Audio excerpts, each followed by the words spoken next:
한 남성이 편의점으로 들어섭니다. 그리고는 담배 수십만 원어치를 달라고 하는데요. 계산을 하려는 순간, 아차, 지갑을 두고 왔다. 돈을 갖고 올 테니 휴대전화를 맡기겠다면서 편의점 직원을 안심시킵니다. 물론 이 남성 그대로 도망쳤습니다. 흰색 옷에 큰 덩치, 처음으로 보도된 이후 야, 나도 저 사람한테 사기당했어라는 제보가 사건 반장에 들어와서 저희가 3번이나 보도했는데요. 오늘 4번째 보도, 이 남성의 근황은 어떻게 됐을까요? 진짜 제가 이 인간 잡겠다고 3번을 방송을 했습니다. 잡아야 된다. 무조건 잡아야 된다. 잡아야 돼. 일단 잡혔습니다. 결과부터 말씀드릴게요. 자, 하지만 어떤 내용인지 우리 가족 여러분들 모르실 수 있으니까 정리부터 하고 가죠. 네, 지난 8월 15일에 처음 전해드렸던 사건인데요. 한 편의점 계산대 앞에서 한 남성이 지갑을 안 가져왔다면서 자신의 소지품을 대신 맡기고 물건을 가져갔다는데요. 그 뒤로 돌아오지 않았다고 합니다.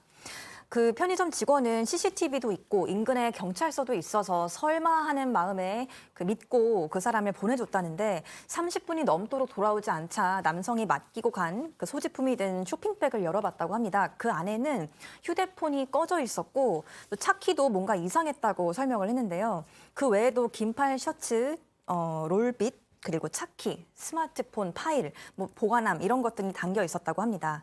남성이 외상하겠다면서 가져갔던 물건은 담배 여러 갑과 문화상품권 수십 장으로 총 51만 원에 달했다고 합니다. 그런데 이 사기범이 여전히 인근에서 비슷한 사기 행각을 이어가고 있다는 제보가 또 들어왔었는데요. 편의점 아르바이트생에게 공기업에 뇌물로 줄 거라면서 담배 여러 갑과 또 문화상품권 여러 장을 총 60만 원어치를 사겠다고 한 뒤에 자신의 휴대전화와 차키를 주면서 또 바로 돈 찾아오겠다는 수법 그대로였습니다. 이번에는 아르바이트생이 바로 앞에 있는 CD기에서 돈을 뽑아오라고 하고 편의점주에게 전화를 걸려고 하자 그냥 포기하고 나갔었다고 합니다.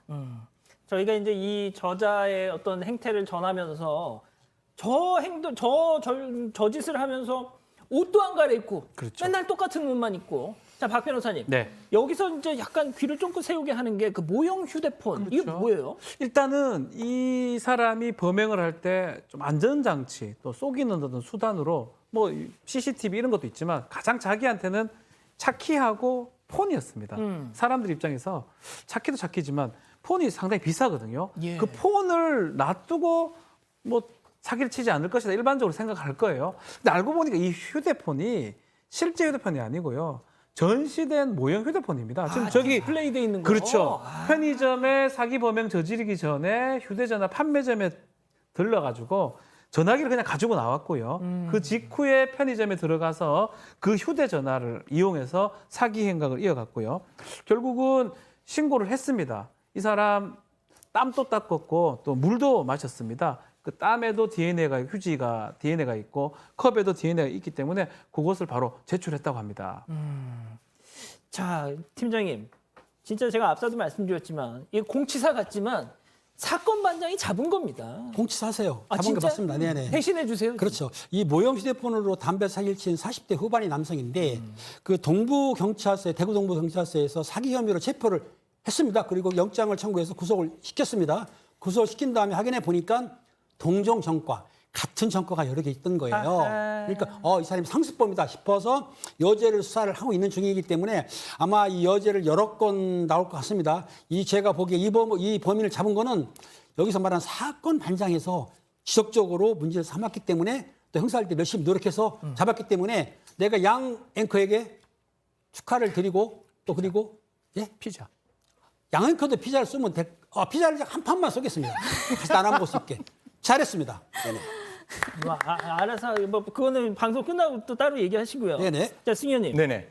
보니까 이제 이미 저질렀던 여죄가 있었다라고 저는 그때 대구만 대구의 어떤 이 자영업 사장님들을 괴롭혔다 그래서 제보를 받았었는데 그게 아니었다면서요? 사실 시청자 여러분 그 앞에 그 사람이 움직이는 모습 봤죠. 그 사람이 만약에 첫 번째 범죄 저지르면 저렇게 담대하지 않습니다. 딱 들어가서 그 가짜 휴대폰 딱 가지고 나오고 그다음에 앉아 있는 폼도 보십시오. 앞에 그 키 하나 딱 들고 전화 딱 하면서 딸랑딸랑 이러고 있는 거잖아요. 그러면 여러 건의 동종 어떤 그 사기 사건이 있을 수 있는데 이 사람이 대구에서 위로 올라갑니다.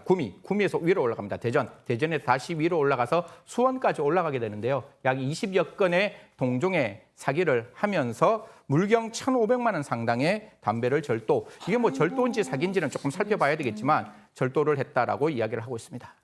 자, 그럼 여기서 두 번째 사건 체크포인트 짚어보죠. 갱생 불가. 역시 뭐 말씀드린 대로 초범이 아니었고요. 심지어 2년 전에 이미 사건 반장에 앞서서 이미 2년 전에 방송을 탔어요. 당시 그 내용 보고 가시죠. 두 번째 키워드는 가짜 폰 두고 줄행랑입니다. 편의점 직원에게 가짜 휴대전화를 맡기고 담배와 상품권만 챙겨서 도망간 40대 남성이 붙잡혔습니다. 남편이 자기가 지금 너무 바빠서 그러는데 자기 친구가 오면은 그 친구한테 돈을 받으면 된다. 핸드폰을 두고 가면 되지 않겠냐. 그 수첩을 딱 주면서 여기에 그 핸드폰이나 이런 게 뭐 민증 이런 게 다 있으니까 잠시 빨리만 갔다 오겠다. 뭐 이제 나가시더라고요. 그래서 바로 수첩 안을 들여다봤더니 휴대폰을 전원을 켜보려고 했더니 전원도 안 켜지고 일반 휴대폰과 다르게 너무 가볍더라고요. 이미 전국구였네요. 네, 이 남성은 2018년과 2020년에도 같은 수법으로 범행을 저질러서 징역형을 선고받았는데요. 출소한 지 2달 만에 또다시 범행을 저질렀던 겁니다. 경찰은 현재 남성을 상대로 여죄를 수사하고 있다고 했습니다. 지금 저기 그 스튜디오 구석에서 대기하고 있는 우리 백다희 씨가 왜 이 옛날 영상 트냐고 지금 약간 좀 그러고 있는 것 같은데 아무튼 그건 뭐 좀 이따 다시 물어볼게요. 출소한 지 얼마 안 그렇죠. 돼가지고 또 저런 거예요, 또. 징역을 2번 살았어요. 2018년도에 범행을 저질러서 징역을 살아서 2020년 정도에 다시 나왔었는데 다시 2020년 후에 또다시 범행을 저질러서 2022년도에 또 출소를 한 다음에 지금 이 범행들은 그 직후 2달 후에 범행을 저질렀던 그래도 겁니다. 2020년에는 저 옷이 아니었네요, 그래도. 그때는 뭐 세월이 다르니까요. 근데 뭐 사실 패턴은 거의 유사합니다. 옷도 유사한 옷을 입고 있고요. 휴대전화를 맡기면서 안심을 하게 만들고 그래서 성공을 하면 범행을 하고 성공을 하지 못하면 그냥 그만두고 이런 패턴으로 지금 반복됐는데 이전에도 뭐 똑같은 방식으로 징역을 살았는데 이번에 똑같은 방식으로 지금 또 범행을 저질렀습니다. 자, 팀장님. 네. 진짜 왜 저러고 사는 걸까요? 저 범인이 사실 40대 후반이거든요. 그런데 자기가 사기를 쳐가지고 성공하게 되면 이게 수법이 되거든요. 수법을 계속 성공한 수법을 쓰기 때문에 괜히 저걸로 해서 돈을 벌 생각을 하지 일을 안 하려고 그러면 일하는 거 힘들잖아요. 그러니까 일하는 것보다는 내가 한번 잠시 시간을 내서 사람을 속이면 큰 돈 들어온다. 이걸 못 버리는 거야. 습관이 된 거예요. 이 습관을 버리셔야만 이분은 살아갈 수가 있는데 못 버리니까 참 안타깝습니다. 못 버릴 것 같아요, 앞으로도. 예. 알겠습니다.